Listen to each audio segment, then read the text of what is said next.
నన్ను విశ్వసించి ఈ చిన్నవారిలో ఏ ఒక్కడైనా పాపి యొక్కకు కారకుడొక కంటే అటివాడు తన మెడకు పెద్ద తిరుగా రాయి కట్టబడి సముద్రంలో పడద్రోయుటకు వారికి మేలు. పిత పుత్ర పవిత్రాత్మ నామమున praise the Lord, praise the Lord, praise praise praise the Lord. తండ్రి వందనం, తండ్రి స్తోత్రం, తండ్రి ఆరాధన, తండ్రి మహిమ.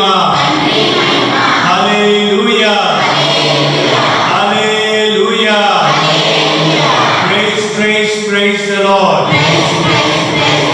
యేసువా వందనం, యేసువా స్తోత్రం, యేసువా ఆరాధన, యేసువా మహిమ. మరియ తనయ వందనం, మరియ తనయ స్తోత్రం, పాపుల రక్షక వందనం, పరమ వైద్యుడ వందనం, మరియ తనయ వందనం. హల్లెలూయా, హల్లెలూయా. ఆత్మదేవ వందనం, ఆత్మదేవ స్తోత్రం, ఆత్మదేవ ఆరాధన,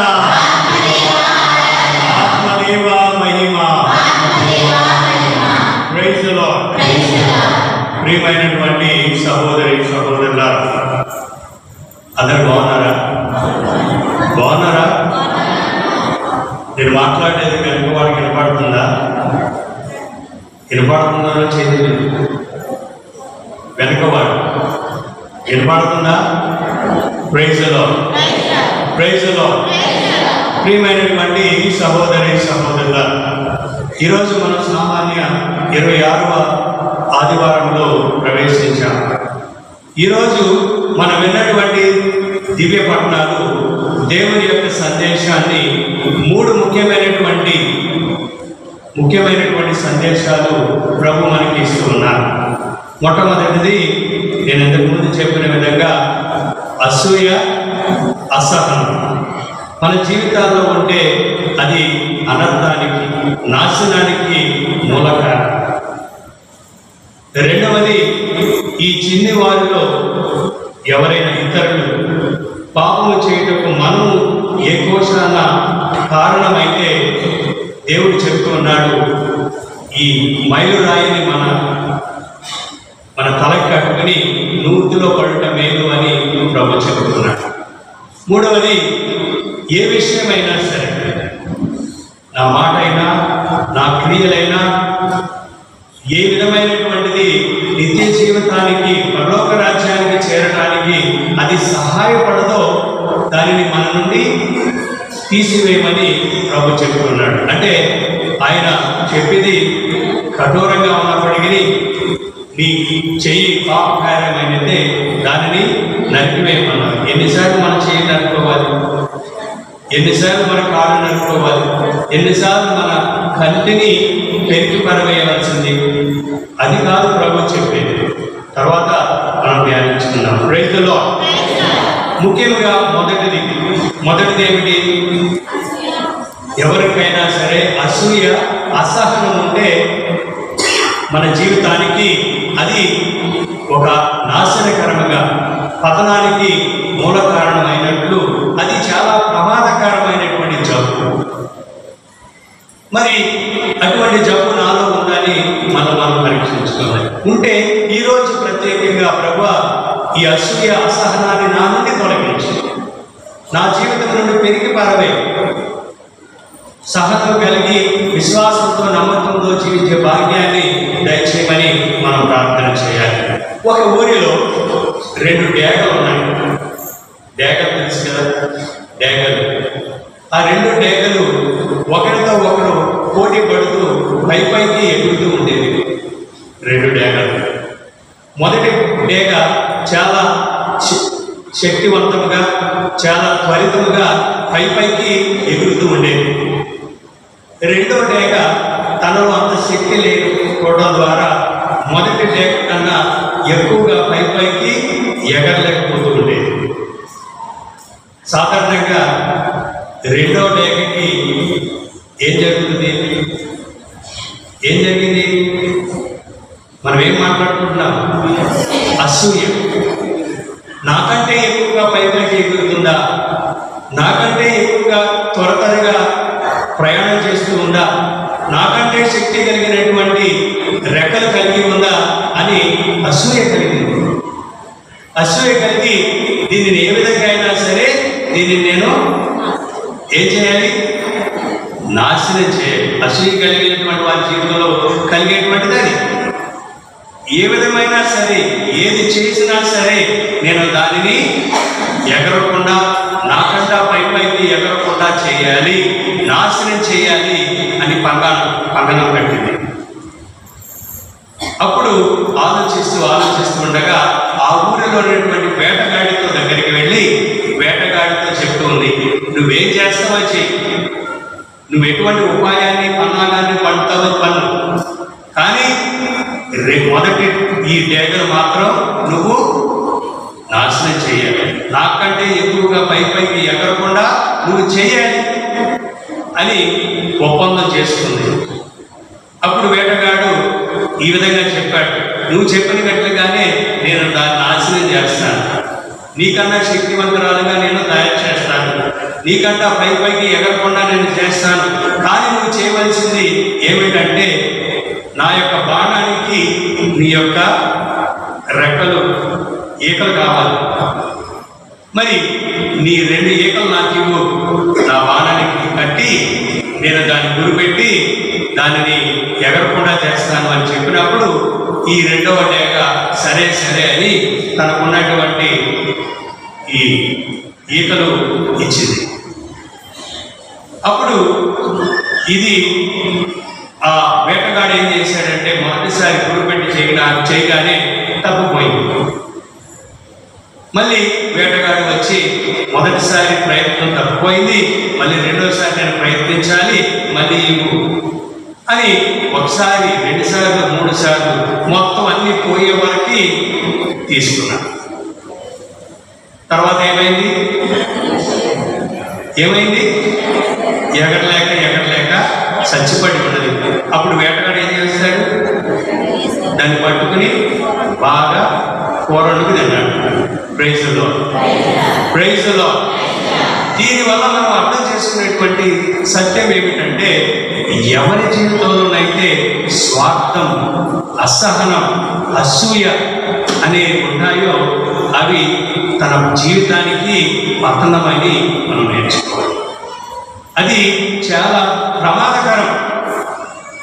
ప్రతి ఒక్క జీవితంలో, ప్రతి ఒక్క కుటుంబ జీవితంలో, రక్త సంబంధంలో ఎవరు ఎటువంటి పై స్థాయిలో ఉన్నప్పటికీ ప్రతి ఒక్కరి జీవితంలో ఉండేటువంటిది ఈ అసూయ, అసహనం. ప్రియమైనటువంటి సహోదరుల, పవిత్రాత్మ చేత అభిషేకులైనటువంటి గురువుల్లో అసూయ, అభిషేకులైనటువంటి కన్యాస్త్రీల్లో ఒకరంటే ఒకరు పడవ అసూయ, సామాన్యమైన కథోలిక బిడ్డలు మనం కూడా అసూయ, అసహనం.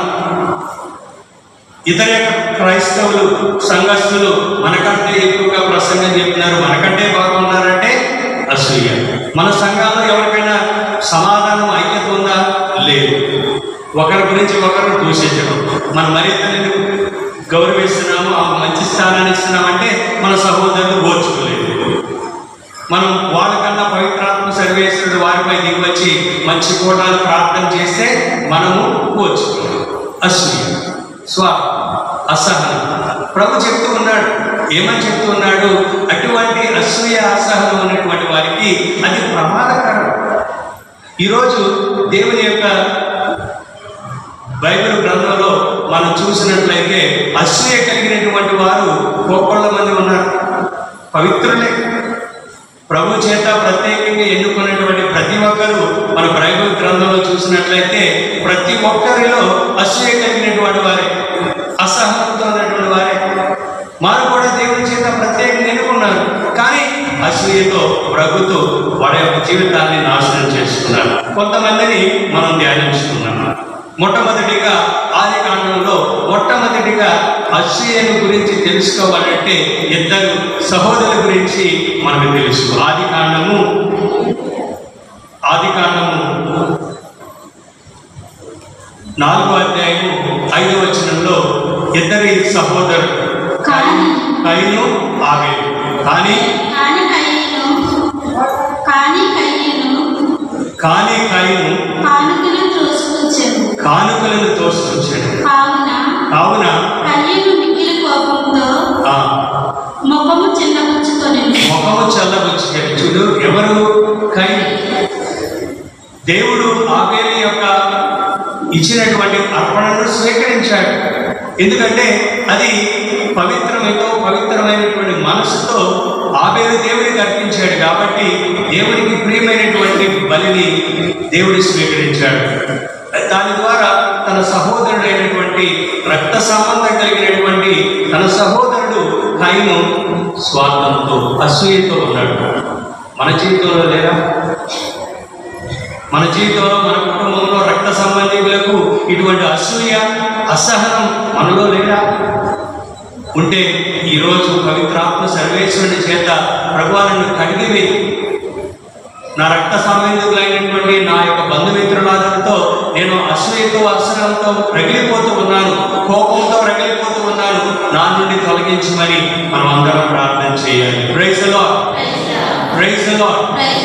రెండవది ప్రియమైనటువంటి సహోదరులారా, సౌలు రాజు దావీదును చూసి అసూయపడ్డాడు.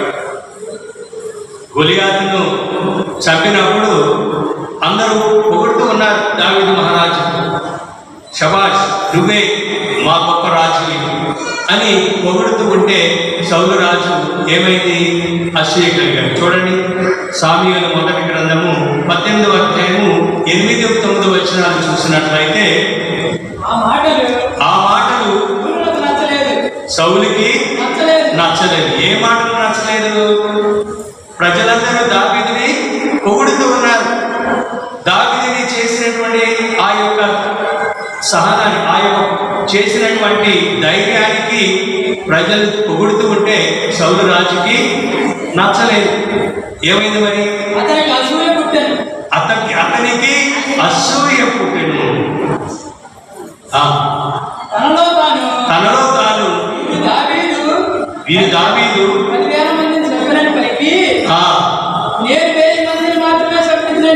నేను కొంతమందిని మాత్రమే చంపుతున్నాని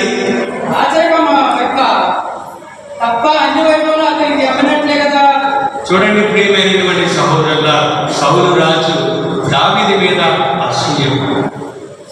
మరి మనలో చాలా మంది అసూయపడటం లేదా? ఎవరికైనా మనం సహాయం చేస్తే, ఎవరికైనా వాడు కష్టపడి పైకి వస్తూ ఉంటే మనం అసూయపడతాం, అసహనంతో ఉంటాం. అసలు కొంతమంది మనం సహాయం చేసేమో లేదు, వాళ్ళే ఊహించేసుకుని సహాయం చేసేరు, అని చేసేరు అని అసూయపడి అసహనంతో ఉంటారు. అది ఎవరికి అనర్థం? ఎవరికి? నీకే, నాకే. తద్వారా ప్రియమైనటువంటి సహోదరులారా, ఆలోచించు, అసూయను తొలగించండి, అసహనాన్ని తిరిగి పారేయండి, దేవుడు మిమ్మల్ని దీవిస్తాడు. రెండవది, రాహేలు తన సోదరి అయినటువంటి లేయా. ఆదికాండం 30వ అధ్యాయము 1వ వచనంలో యాకోబు భార్య ఇద్దరు కదా. లేయాకు దేవుడి సంతాన వరాన్ని ఇస్తే రాహేలు అసూయపడింది. ఆదికాండం 30వ అధ్యాయం 1వ వచనం. కానీ యాకోబు బిడ్డలు కనకపోవటచే రాహేలు తన సోదరుని చూసి ఏం కలిగించుకుంది? కన్నులలో నిప్పులు పోసుకున్నాం. మనం అందరం ఇదే చేస్తాం, కన్నులో నిప్పులు పోసుకుంటాం. స్వార్థం, అసూయ. ఎవరైనా పిల్లలు బాగుపడుతున్నారు, బాగా చదువుకుంటున్నారు, మంచి ఉద్యోగాలు సంపాదించుకున్నారు, వాళ్ళ తల్లిదండ్రులు కష్టపడి చదివించి మంచి స్థాయిలో ఉంటే మనం ఓర్చుకోలేము. మన కళ్ళు ఏమపడతాయి? నిప్పులు పడతాయి. నిప్పులు పడితే ఏమవుతుంది? మన కళ్ళే పోతాయి. ఎంత అసూయ ఉంటే, ఎంత స్వార్థం ఉంటే మనకే అసూయ. అది మనకే అది భయంకరమైనటువంటి పతనానికి నాంది అని చెప్తూ ఉన్నాడు నేను. తద్వారా ఆలోచించండి, సంతోషించండి. మన సహోదరు యొక్క, మన ఇరుగు పొరుగు యొక్క బిడ్డలు బాగా చదువుకొని మంచి స్థాయిలో అంటే మనం సంతోషించాలి, వారితో ఆనందాన్ని పంచుకోవాలి. అప్పుడు దేవుడు నిన్ను ఆశీర్వదిస్తాడు, నీ కుటుంబాన్ని ఆశీర్వదిస్తాడు, నీ బిడ్డలను ఆశీర్వదిస్తాడు. నువ్వు కానీ ఇది వెరిగని రీతిలో నేను ఎంతో ఉన్నతమైనటువంటి స్థానంలో ఉంచుతాడు. ప్రియమైనటువంటి సహోదరులారా, తద్వారా అసూయను విడనాడండి. కొంతమంది బిడ్డలు గర్భఫలం దాల్చి వాడు పెళ్ళైన రోజే, పెళ్ళైన సంవత్సరానికే పిల్లలు పుడతారు. కొంతమందికి పిల్లలు పుట్టరు. మరి పిల్లలు పుట్టినటువంటి వారు ఏమండి, పిల్లలు పుట్టిన వారిని చూసి ఏం చేస్తారు? అసూయ. నువ్వు సంతోషించు, నీ గర్భాన్ని దేవుడు ఫలింపజేస్తాడు. అలా కాకుండా నువ్వు స్వార్థంతో అసూయతో ఉంటే నీ గర్భం ఎప్పుడు ఫలింపచేయదు. నీవెప్పుడు పైకి రాలేవు, నీవెప్పుడు పైకి రాలేవు. నేను నా స్వతహాగా నా కన్నులతో నేను చూశాను, నేను అనుభవించాను. ఎవరైతే అసూయతో అసహనాలతో ఉంటారో వారు ఇప్పటికీ దేవుడి చేత దీవపడలేదు. ఇప్పటికీ అలాగే ఉన్నారు.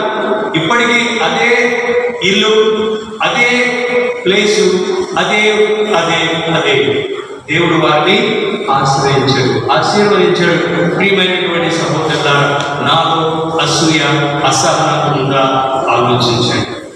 మూడవది, ప్రియమైనటువంటి సహోదరులారా, ద్రాక్ష తోటలోని కూలీలు తోటి కూలీలను చూసి అసూయపడ్డారు. మత్తయి సువార్త 20వ అధ్యాయము 12వ వచనంలో ద్రాక్ష తోటకు ఒక యజమాని పనులను కొన్ని సందర్భాలలో గంటకొకడు, 2 గంటలకొకడు, 3 గంటలకొకడు వాళ్ళని పిలిచి తన తోటలో పనిపెట్టినప్పుడు మొదటిగా వచ్చినటువంటి తోటి సేవకులు చివరిగా వచ్చినటువంటి వారి మీద అసూయపడ్డారు. ఇది మన జీవితంలో చాలా ఉంటుంది. ఎవరైనా బాగా శక్తివంతంగా పని చేసుకుంటున్నారు, బాగా డబ్బులు సంపాదించుకుంటున్నారు అంటే మనం పడం స్వార్థం, అసూయ. దేవుడు వారికి శక్తినిచ్చాడు కాబట్టి వారు తెలివితేటలతో డబ్బులు సంపాదించుకున్నారు కాబట్టి నువ్వెందుకు మర్చిపోయాడని. చూడండి, తోటి సహోదరులతో మత్తయి సువార్త 20వ అధ్యాయం 12వ వచనం, పగలంతయు మండుటెండలో శ్రమించి పని చేసిన మాకును చిట్ట చివర ఒక గంట మాత్రమే వచ్చినటువంటి పనిలో ఉన్నటువంటి వారికి సమానంగా గౌరవంగా ఈ డబ్బు ఎందుకు ఇచ్చేవారికి అసూయ కలిగారు. చూడండి, ఎందుకు? అది దేవుని చిత్తం, అది దేవుని యొక్క సంకల్పం. యజమాని యొక్క ఆ యొక్క మంచితనము, ఉదాహరణ కలిగినటువంటి స్వభావం కలిగింది కాబట్టి ఇద్దరికి సమానంగా ఇచ్చాడు. దాని గురించి నువ్వెందుకు స్వార్థపడాలి? నువ్వెందుకు అసూయ ఉండాలి? మరి మన జీవితంలో లేదా? మన కుటుంబంలో లేదా? నా జీవితంలో లేదా? ప్రతి ఒక్కరి జీవితంలో ప్రియమైనటువంటి సహోదరులారా, ఈ అసూయ అసహనం మన జీవితంలో ఉంది. తద్వారా ఈ అసూయను అసహనాన్ని మన నుండి పెరిగిపరేయాలని ప్రభు చెప్తూ ఉన్నాడు. ఎందుకంటే అది ప్రమాదకరమైనటువంటి జబ్బు. మరి ఆ జబ్బు మనలో ఉందా? ఉందా? అందరిలో ఉంది, నాలో ఉంది. నాకన్నా ఎక్కువగా బాగా పాటలు పాడేవాళ్ళు నేను పాడతాను, కానీ నాకన్నా ఎక్కువగా ప్రసంగాలు చెప్పారంటే అసూయపడుతున్నాను. నాకన్నా ఎక్కువగా అందంగా ఉన్నారు, నాకంటే ఎక్కువగా చాలామంది గురువులు కొంతమంది ఆకర్షిస్తారు, కొంతమంది మంచివాడు కాబట్టి చాలామంది వస్తారు, అభినందిస్తారు. అప్పుడు నేనేం చేస్తాను? అసూయపడు, అసహనాన్ని కలిగి ఉంటాను. అది మంచి పద్ధతి కాదు అని దేవుని యొక్క సందేశం ఈరోజు మనల్ని కోరుతుంది. తద్వారా ప్రియమైనటువంటి సహోదరులారా, ఈరోజు పవిత్రాత్మ సర్వేశ్వరుడు మనందరినీ ఆవరించి మనలో ఉన్నటువంటి అసూయను అసహనాన్ని మన నుండి తొలగించి మరి ప్రత్యేకంగా ప్రతి ఒక్కరూ ప్రార్థన చేద్దాం. పరలోకం కిటికీలను తెరచి, ఓ దేవా మమ్మల్ని దీవించు. నీ యొక్క పరలోక కిటికీలను తెరచి నీ యొక్క ఆత్మను మాపై కుమ్మరించు. తద్వారా మాలో ఉన్నటువంటి అసూయను, మాలో ఉన్నటువంటి ఈ యొక్క అసహనాన్ని, మాలో ఉన్నటువంటి గర్వాన్ని, మాలో ఉన్నటువంటి అనేకమైనటువంటి సైతాన్ యొక్క శక్తులను చర్యలను తొలగించేయాలి. ప్రత్యేకంగా ఈ క్షణాన ప్రభుని ప్రార్థన చేద్దాం. Praise the Lord, praise the Lord, praise praise praise the Lord. Hallelujah, hallelujah. అందరూ భక్తి విశ్వాసంతో తప్పట్లు కొడుతూ ఆత్మ సర్వేశ్వరుని పరలోక కిటికీలను తెరచి మమ్మల్ని దీవించి వేస్తున్నానని ప్రార్థన చేద్దాం. ఓ యేసయ్య, మనలో ఉన్నటువంటి ఈ అసూయను, అసహనాన్ని మా నుండి తొలగించు. పరలోకం నుండి నీ యొక్క పవిత్రాత్మను వర్షంగా మాపై కుమ్మరించి మా నుండి ఈ యొక్క అసూయను, అసహనాన్ని తొలగించమని మనం ప్రార్థన చేసుకోవాలి, ప్రభుని వేడాలి. అనునిత్యము మనము ప్రభుని ఆశ్రయించాలి. ప్రియమైనటువంటి సహోదరి సహోదరులారా, ఈ అసూయ, అసహనం ఉండటం ద్వారా మనలో చాలా అపాయం మనం కొని తెచ్చుకుంటాం. మనలో ప్రమాదం ఉంటుందని మనం తెలుసుకోవాలి. ఎవరి జీవితంలో అయితే అసూయ, అసహనం ఉంటుందో మొట్టమొదటిగా ఆదికాండము 37వ అధ్యాయము 31వ వచనంలో ఎవరైతే అసూయ, అసహనాన్ని కలిగి ఉంటారో మనము ఇతరులను హత్య చేస్తాం. చూడండి, ఆదికాండము 4వ అధ్యాయము 8వ వచనం. ఆదికాండము 4వ అధ్యాయము 8వ వచనం. ఒకనాడు కయీను తన సోదరుని అయినటువంటి ఆబేలుతో, మన ఇద్దరము పొలానికి వెళ్దాం రమ్ము అని పిలిచాడు. పిలిచి అక్కడికి వెళ్ళిన తర్వాత కయీను ఆబేలును పట్టి అతన్ని చంపాను. చూడండి ప్రియమైనటువంటి సహోదరుల, రక్త సంబంధంతో పుట్టినటువంటి తన సహోదరిని ఒక రాయితో చంపాడంటే దానికి మూల కారణం ఏమిటి? అసూయ. చూడండి, అసూయ ఎంత ప్రమాదకరమో మన జీవితంలో ఉంది. రక్త సంబంధికులు కూడా అసూయ ఉంటే చాలా ప్రమాదకరమైనటువంటిది. ఈ రోజుల్లో మనం అనేక విధాలుగా చూస్తూ ఉన్నాం. అసూయ వల్లే ఎన్నో చాలామంది చాలా నరక శక్తులుగా తయారవుతూ ఉన్నారు. వాళ్ళు చూస్తే భయమే. చూడండి, అది నాశనానికి, చాలా అపాయానికి తెస్తుందని మనం తెలుసుకోవాలి. అది చాలా మన జీవితంలో ఉంటే తొలగించాలి. రెండవది, అసూయ వలన ఇతరుల పతనానికి మనం కుట్రలు పొందుతాం. చూశారు కదా నేను చెప్పినటువంటి ఆ కథలో. రెండవ డేగ ఏ పతనం కోసం అది కుట్ర పనిందో, ఏ విధంగా కుట్ర పనిందో మనకు తెలుసు. యోసేపు సహోదరుడు తన పతనానికి ఏ విధంగా కుట్ర పన్నారో మనకు అందరికీ తెలుసు. ఆదికాండము 37వ అధ్యాయము 31వ వచనంలో, ఆదికాండము 37వ అధ్యాయము 31వ వచనంలో యోసేపు సోదరులు అతన్ని కొడుకు టంగిని నిలుపుటంగిని తీసుకొని ఒక మేకపిల్లను చంపి దాని నెత్తిరితో నిలువుటంగిని ముంచి దాని తండ్రి వద్దకు తీసుకెళ్ళారు. ఎందుకు తీసుకెళ్లారు? తన సహోదరుని ఎవరికో అమ్మేశారు కాబట్టి, అమాయకులు ఎవరికో తెలియనటువంటి వారికి అమ్మేశారు కాబట్టి వాళ్ళు కుట్ర పన్ని, చూడండి, మరి ఇంకొక అబద్ధం, తండ్రిని నమ్మించడానికి చేసినటువంటి కుట్ర. మరి మన కుటుంబ జీవితంలో మన కుట్ర పన్నటం లేదా? నా సహోదరిని నేను ఎలా నాశనం చేయాలి? మా తండ్రి సంపాదించినటువంటి ఎకరమో 2 సెంట్లు 3 సెంట్లు ఎన్ని సెంట్లు అయినా సరే, ఒక గజమైనా సరే, దానిని ఏ విధంగా నేను అపహరించుకోవాలి, దాన్ని ఏ విధంగా నా సొంతం చేసుకోవాలి అని మనలో ఎవరు కుట్ర పన్నటం లేదా? పన్నటం లేదా? ఎందుకని? అసూయ. ఎవరైనా నాకన్నా బాగా ప్రసంగాలు చెప్తే, ఎవరికన్నా నాకన్నా ఎక్కువగా అభిమానం వస్తే వాడి పేరుని ఎలా నేను నాశనం చేయాలి అని కుట్ర పడుతున్నాను. ఆ కుట్రలో భాగంగా ఉండడం మనలో కూడా చాలా మంది ఉంటారు. కొంతమందిని ఇంకా ప్రేరేపిస్తారు. ఇద్దరు అన్నదమ్ములు పచ్చగట్టేస్తే బక్కుమనేటువంటి స్థితిలో ఉంటే పక్కడు వచ్చి మళ్ళీ దాంట్లో పెట్రోల్ పోతాడు. చెయ్యి నువ్వు చేసింది నిజమే, నీకే చెందాలి, ఆ ఆస్తి నీదే, నువ్వు పెద్ద కుమారుడు కాబట్టి నీకే రావాలి, నీ పెద్ద కుమార్తె కాబట్టి మీ తల్లి భాగాలు నీకే ఎక్కువ కొంచెం రావాలి అని కుట్ర పనిదారు.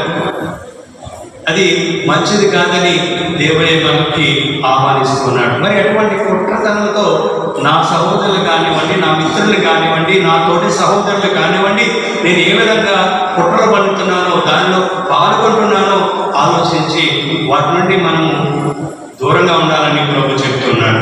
అసూయ వలన దేవుని ఆత్మను మనం కోల్పోతాం.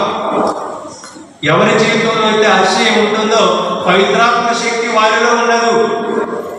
ఎవరైతే అసూయతో అనేటువంటి జబ్బుతో ఉంటారో దేవుడు వారిలో ఉండడు. చూడండి, సామ్యుయేలు మొదటి గ్రంథము 18వ అధ్యాయము 12వ వచనములో, సామ్యుయేలు మొదటి గ్రంథము 18వ అధ్యాయం 12వ వచనం, యావే సౌలును విడనాడి, చూడండి చక్కగా వినండి, యావే సౌలును విడనాడి దావీదుకి తోడయ్యాడు. Praise the Lord. ఎందుకు దావీదుకి మహారాజుకి తోడయ్యాడు దేవుడు? సౌలు అసూయతో ఉన్నాడు కాబట్టి. సౌలు దావీదుని ఏ విధంగా నాశనం చేయాలి, స్వార్థంతో అసూయతో రగిలిపోతూ ఉన్నాడు కాబట్టి ఆమె దేవుని యొక్క ఆత్మ తన నుండి వెడలిపోయి దావీదుపై ఆవరించింది. Praise the Lord. Praise the Lord. మరి నువ్వు నేను ఈ అసూయతో రగిలిపోతూ ఉన్నాను. రగిలిపోతే నేను దేవుని యొక్క బిడ్డనిగా ఏ విధంగా పరిగణించబడతానో ఆలోచించు. దేవుని యొక్క కోపాగ్నికి నేను లోనవుతాను. దేవుడు నాకు ఇచ్చినటువంటి ఆశీర్వాదాలు కానివ్వండి, దేవుడు ఇచ్చినటువంటి అనేకమైనటువంటి వరాలు కానివ్వండి, దేవుడు నాకు ఇచ్చినటువంటి అనేకమైనటువంటి ఆశీస్సులు కానివ్వండి, నా నుండి తొలగిపోతాయని మనం ఆలోచించాలి. చూడండి, సౌలు వీరులు ఎవరు గొప్ప రాజుగా పేరు ప్రఖ్యాతులు సంపాదించుకున్నాడు? దావీదు మహారాజు. సౌలు కూడా మంచి మహారాజు, ఇజ్రాయేలు ప్రజలకు మొట్టమొదటి రాజు అయినప్పటికీ దేవుడు అతన్ని ఎక్కువగా దీవించలేదు. ఎందుకంటే అసూయ అసూయ అసూయ. మరి అటువంటి అసూయతో నేను జీవిస్తున్నానా ఆలోచించండి. అదేవిధంగా అసూయ వల్ల మనకు రోగాలు వస్తాయని దేవుడు మాట్లాడుతున్నాడు. చూడండి, రోగాలు, షుగర్లు, బీపీలు, ఇక చెప్పండి కళ్ళు తిరిగి పడిపోయాయి. ఎందుకు పడిపోతారండి కళ్ళు తిరిగి? పక్కింటి వాళ్ళంటే పడదు, ఇంట్లో వాళ్ళు పడదు. స్వార్థం, అసూయ, మరి ఇటువంటి జబ్బులు ఎందుకు రావు? చూడండి, సంఖ్యాకాండము 12వ అధ్యాయము 9-10 వచనాలు చూసినట్లయితే ఈ కుష్ఠరోగంతో బాధపడినట్టు మిరియం, ఎందుకంటే మోషేని చూసి ఆశ్చర్యపడ్డాడు. చూడండి, అంతటా ప్రభువు అదృశ్యుడాయను, అటు పిమ్మట మేఘము గుడారం. సంఖ్యాకాండము 12వ అధ్యాయము 9-10 వచనాలు. ఆ తర్వాత మిరియంకి కుష్ఠరోగం వచ్చింది. మిరియం కుష్ఠరోగంతో వ్యాధితో బాధపడింది. ఎందుకంటే మోషే అంటే అసూయ కలిగింది. తద్వారా ప్రియమైనటువంటి సహోదరులారా, మన జీవితంలో కూడా అసూయ, అసహనం కలిగి ఉంటే మనం రోగాలు కొని తెచ్చుకుంటాం. తెలియని రోగాలు వస్తాయి. తెలియని రోగాలతో మన జీవితాన్ని నాశనం చేసుకుంటాం. ఆలోచించండి, నాలో అసూయ ఉందా, మీలో అసూయ ఉందా? అసూయ ఉంటే మనం అనారోగ్య పాలవుతామని దేవుడి వాక్యం చెబుతుంది. మరి ఒక చివరి వాక్యము సామెతల గ్రంథము 14వ అధ్యాయము 30వ వచనంలో చూసినట్లయితే, సామెతల గ్రంథము 14వ అధ్యాయము 30వ వచనం.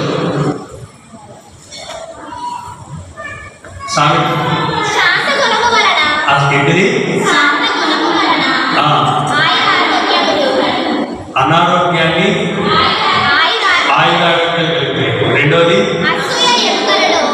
అసూయ ఎముకలలో పుట్టిన ఎముకలలో కుళ్ళు వంటిది. మై అసూయ మన ఎముకలలో పుట్టినటువంటి కుళ్ళు వంటిది. కుళ్ళు. ఎక్కడ పడుతుంది అసూయ? మన ఎముకలో ఉన్నటువంటి పట్టి పీడిస్తున్నటువంటి కుళ్ళు. ప్రతి ఒక్కరికి కుళ్ళే. చిన్నపిల్లలు వచ్చి జీవుడు పిలిస్తే పద్దా కాలుస్తాడు వీడు.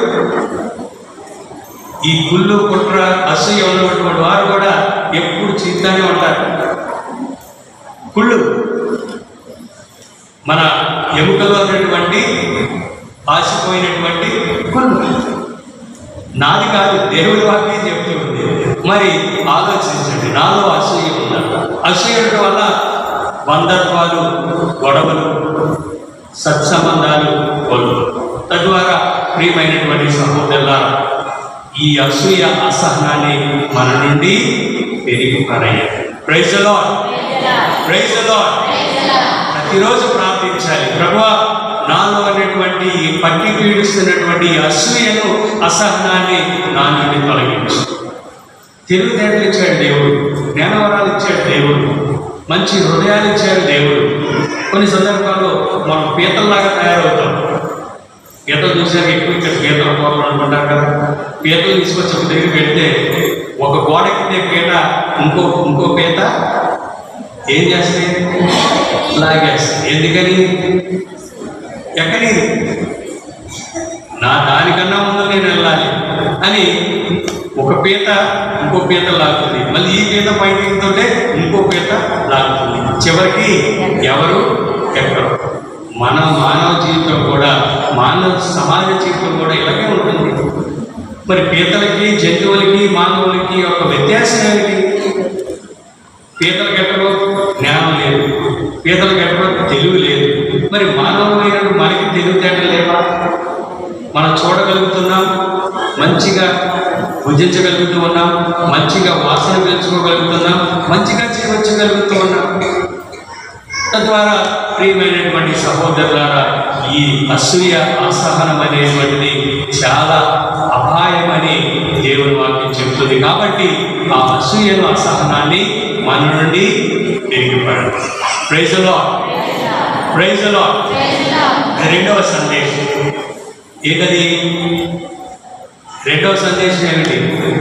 ఈ చిన్నారి బిడ్డలో ఎవరినైనా సరే నా మాట ద్వారా కానివ్వండి, నా నడవడిక ద్వారా కానివ్వండి, ఎవరినైనా పాపంలోనికి నేను ప్రేరేపిస్తే నాకు అనర్థమని దేవుని వాక్యం.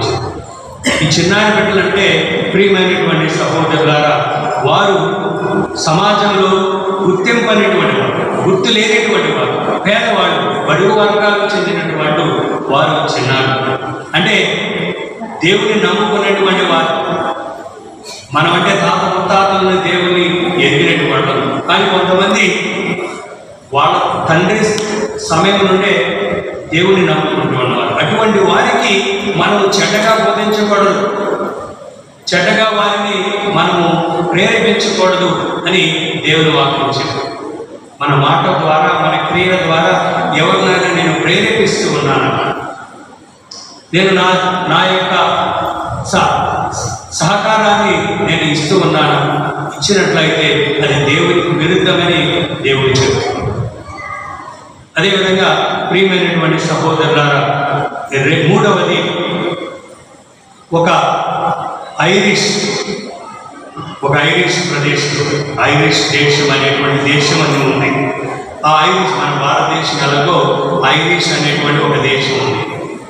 ఆ దేశానికి యూరోప్ దేశంలో ఉన్నటువంటి వారు దానిని ఆక్రమించుకోవడానికి పురాతన కాలంలో ఓడల మీద వెళ్ళేవాడు. ఈ యూరోపియన్స్ కొత్త కొత్త ప్రదేశాలను కనుగొనడానికి వాడు ఓడల మీద వెళ్ళేవాడు. అమెరికా దేశాన్ని, కెనడా దేశాన్ని అలాగే కనుగొన్నారు. అది ఈ ఓనెల్ అనేటువంటి వ్యక్తి ఈ ఐరిష్ దేశాన్ని కనుగొన్నాడు. తన ఓడతో వెళ్ళి కనుగొన్నాడు. దానికి ముందు ఏం జరిగిందంటే, కొంతమంది స్నేహితులతో ఆయన ఈ సముద్రంలో ప్రయాణం చేస్తున్నాడు. కొత్త ప్రదేశాన్ని కనుగొన్నాడు. కొత్త ప్రదేశాన్ని కనుగొనడానికంటే ఎవరైతే ముందుగా వాళ్ళ యొక్క పాదాన్ని, వాళ్ళ యొక్క ఉనికిని ఆ భూమి మీద పెడతారో వాళ్ళే ఆ భూభాగాన్ని కనుగొన్నట్టు. అయితే ఈ ఓనేల్ అనేటువంటి వ్యక్తి తన పడవలో వెళుతూ ఉండగా తన స్నేహితులు తనకన్నా ముందుగా వెళ్ళిపోతున్నారు వాడకు. సరే, ఎలాగైనా సరే ఆ ప్రదేశాన్ని నేనే కనుగొనాలి, నేనే సంపాదించుకోవాలి అని ఏం చేశాడంటే కొద్ది దూరంలో భూభాగాన్ని వాడు తాగుతూ ఉన్నారనేటువంటి ఆ సందర్భంలో ఈ ఓనెల్ అనేటువంటి వ్యక్తి ఏం చేశాడంటే కత్తి తీసుకుని తన చేయి నరుకుని చేయిని ఆ భూభాగంలో వేసుకున్నాడు. ఎందుకు వేశాడు? ఆ ప్రదేశాన్ని తానే సంపాదించుకోవాలి. చూడండి ప్రియమైనటువంటి సహోదరి సహోదరులారా, పేరు ప్రఖ్యాతుల కోసం మన భూమిని ఆస్తిని సంపాదించుకోవడానికి మనం దేనికైనా త్యాగానికి దేనికైనా ముందుకు వస్తాం. కానీ ప్రభు చెప్తూ ఉన్నాడు, నీ కన్ను నీకు పాపకార్యమైనచో దాన్ని నువ్వు పెరిగి పారవేయమంటున్నాడు. అంటే దాని అర్థం ఏమిటి? ఎన్నిసార్లు మనం కామంతో చూసాం, ఎన్నిసార్లు బిగియాల్సింది. కానీ ప్రభు చెప్తున్నాడు, అంటే మన ఆలోచన, అంటే మన నడవడిక, కాళ్ళు దేనికి చిహ్నం? నడవటానికి చిహ్నం. చేతులు దేనికి చిహ్నం? సహాయం చేయడానికి చిహ్నం. మరి అటువంటిది ఏదైనా సరే దురుద్దేశంతో ఇటువంటి ఈ మంచి కార్యానికి దాసోహం ఇవ్వకుండా పాపానికి అవి వస్తే వాటిని పెరిగి పారమన్నాడు ప్రభు. తద్వారా ప్రియమైనటువంటి సహోదరుల ఈ 3 ముఖ్యమైనటువంటి సందేశాలను మనం ధ్యానించుకుని శ్రద్ధగా నాలో ఈ అశ్లీయ అసహనం ఉంటే దాన్ని నేను పెరిగి పారవేస్తాను. దాన్ని నేను తొలగించమని ప్రభుని ప్రతినిత్యం నేను ప్రార్థన చేస్తాను. నా ద్వారా, నా వాక్కు ద్వారా, నా క్రియల ద్వారా నేను ఎవరినైనా ప్రేరేపిస్తూ ఉన్నానా, పాపకార్యంలో నేను నడిపిస్తూ ఉన్నానా, నా నుండి ప్రభు అటువంటి విషయాన్ని తొలగించు. ఏ విధమైనటువంటి వస్తువులు కానివ్వండి, ఏదైనా సరే నీకు కాకుండా దానికి నేను ప్రాముఖ్యతను, ప్రధాన స్థానాన్ని ఇస్తే దాని నుండి నేను తొలగించుకునే విధంగా నన్ను ఆస్వాదించు అని ప్రభు చెప్తున్నాడు. మరి ఆదివారంలో అప్పటిలోనూ శరీరమైనటువంటి పనులు చేయక నిండే పూజలో పాల్గొమంటున్నాడు. మరి ఎంతమంది ఈ తిరుసభ కట్టల్లో ఎంతమంది ఫాలో అవుతున్నారు, ఎంతమంది ఆశ్రయిస్తున్నారో ఒకసారి ఆలోచించారు. మరి అది మనకు ప్రాముఖ్యత ఇవ్వడం లేదా? దేవుని కన్నా ఎక్కువగా పనికి మనం ప్రాముఖ్యత ఇస్తాం. దేవుని కన్నా మన కుటుంబ బాధ్యతలకు మనం ప్రాముఖ్యత ఇస్తాం. మన దేవుని కన్నా మన పేరు ప్రఖ్యాతం సంపాదించుకోవడానికి ప్రాముఖ్యత ఇస్తాం. మరి వాటినన్నింటినీ పెరిగి పారాయమని ప్రభు చెప్తున్నాడు. ఏదైనా సరే నేను విశ్వసించి నేను నమ్మినటువంటి నా దేవునికి స్తుతించడానికి, ఆరాధించడానికి ఏదైనా సరే అడ్డంకుగా ఉంటే దానిని తొలగించమన్నాడు ప్రభు. మరి అటువంటి విషయాలు ఏమైనా సరే, మరి ముఖ్యంగా దయచేసి నేను దండం పెట్టుకుంటున్నాను అన్నారు, సంఘంలో అసూయతో, కుళ్ళుతో, కుట్రలతో జీవించు మంచిది. ఎంత అపాయమో నేను చెప్పాను. ఎంత దరిద్రంగా మన జీవితాలు నాశనం అయిపోతాయో నేను చెప్పాను. దయచేసి ఒక గురువుగా, ఒక తండ్రిగా, ఒక విచారణ గురువుగా అందరినీ మొత్తుకునేది తొలగించు. అసూయతో ఉన్నవాడు స్వార్థం, అసూయ నుండి తొలగించండి. దేవుడు మనందరినీ ఆస్వాదించి సహోదరుడుగా ఇంకా ఎక్కువగా మనందరినీ దీవించి ఆస్వాదించాలని ఈ దివ్య రోజులో ప్రార్థన చేద్దాం. పిత, పుత్ర, పవిత్ర నామమున.